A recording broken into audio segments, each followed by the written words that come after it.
we're like overachieving already. Pretty sure you got an A++ coming. That's just really, Yep. about 10%. Yeah, absolutely.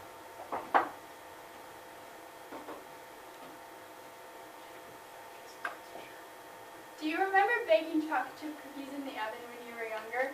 How many of you have made chocolate chip cookies before? Well, like you all, I've had my fair share of making chocolate chip cookies as I've been baking them for several years, and I've grown up watching my mom and my grandma make cookies in the kitchen. I've also attended several cooking classes in which chocolate chip cookies were always the favorite dessert. I'm here today to demonstrate to you how to make a healthier version of a chocolate chip cookie in order to, and these chocolate chip cookies require little steps and take no time at all. In this demonstration today, I will be informing you about the ingredient benefits of these healthier choices I've chosen to make. I will show you how to gather and combine your ingredients, and I will inform you about the baking process of these cookies. To get started, let's take a look at the ingredient benefits of the healthier choices I've chosen to make. I chose to cut out oat flour, or regular all-purpose flour, in exchange for oat flour, and I cut out egg entirely from this recipe. Doing this, according to Chocolate Covered Katie, an online blogger, who is well known as she has been on the Today Show and Good Morning America, these cuts allow the cookie recipe to be only 70 calories per serving. And also, this recipe accommodates for diets and a lot of allergies, as there's no egg. So according to Healthy Food, Healthy Planet, an organizational website, it says that a lot of young children and infants have egg allergies. So by cutting this out of the recipe, you reduce the risk of exposing kids and infants to this allergy that they might not know. So you can take this recipe to your bake sale, your kid's birthday party, or even your next special occasion. Now I'd like to move on to gathering your ingredients and combining them in order to make your dough. The ingredients in this recipe, which are oat flour, coconut sugar, coconut oil, baking soda, salt, vanilla extract, and a little bit of milk, can all be found at your local grocery stores. Coconut oil and oat flour are a little bit harder to find, but they can be found in your baking aisle, and they're just hidden among all of the other kinds of flours and sugars that there are available. So once you have gathered your materials at the store, you're ready to go home and start your baking. I would recommend putting your dry ingredients in a large bowl and combining the flour, the baking soda, and the salt. And then in your other bowl, your mixing bowl, you're going to combine your sugars and your oil and your extract. And then I would recommend putting half of your dry ingredients into the bowl so you can mix it up well with your spatula. And then once you have all of this combined, you can add in the second half of the dry ingredients and mix it up until you have a nice warm dough.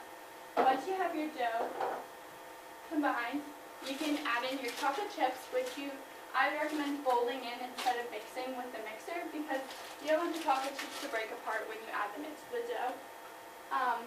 You also don't want to overmix your dough, because if you overmix the dough with a mixer, it can become too tough, so that way your cookies don't maintain their shape or they don't bake right in the oven.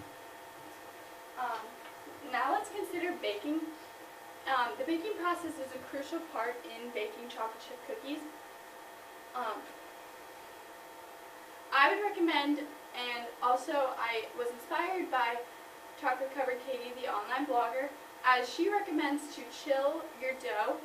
So I found that either putting in the freezer for a couple hours before you bake, or putting in the fridge even overnight, will allow the cookie dough to really set itself, so that way your cookies maintain their shape and they also retain their puffiness throughout the baking process. Oven temperature is also really crucial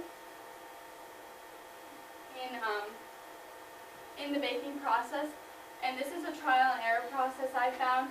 So if you don't want to overheat the oven, or you don't want to underheat it, so that way the cookies either overbake or underbake. And I found that 380 degrees is the perfect temperature for these cookies. Also, baking time is very important, and I I definitely had my fair share of over-baking cookies where I've had burnt batches of cookies.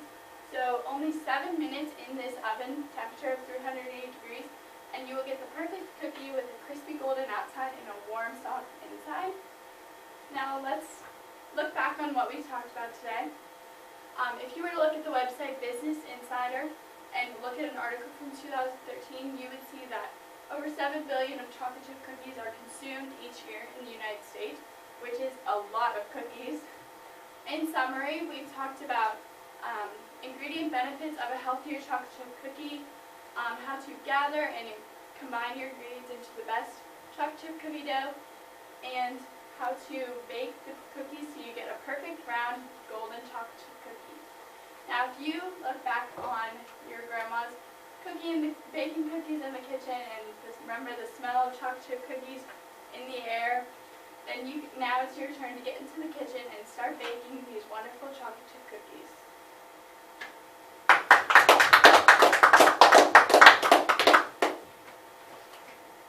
Now if anyone has any questions.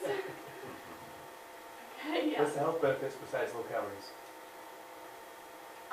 I think it's just what I found is that oat flour is you're less likely to have chances of bacteria in the flour.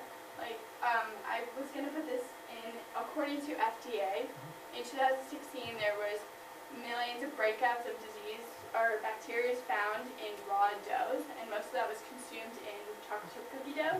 So by replacing the all-purpose flour, which is in most chocolate chip cookie recipes, and replacing it with oat flour, you reduce this chance like significantly. And so I really love eating the raw cookie dough.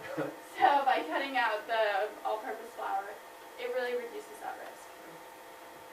What's the average number of cookies per bake since it's only 7 minutes? I would say, or you mean like in the whole recipe, like how many cookies you use? Well, I mean, how many would go in from one batch? I would say like use a medium-sized sheet pan, and you can fit about 10 cookies on. And this recipe itself, depending on how big you make the cookies, you can get between 12 and 24 cookies per batch. So if you make them like a bigger size cookie, you only get 12. Thank you. We get right at 6 minutes. Perfect.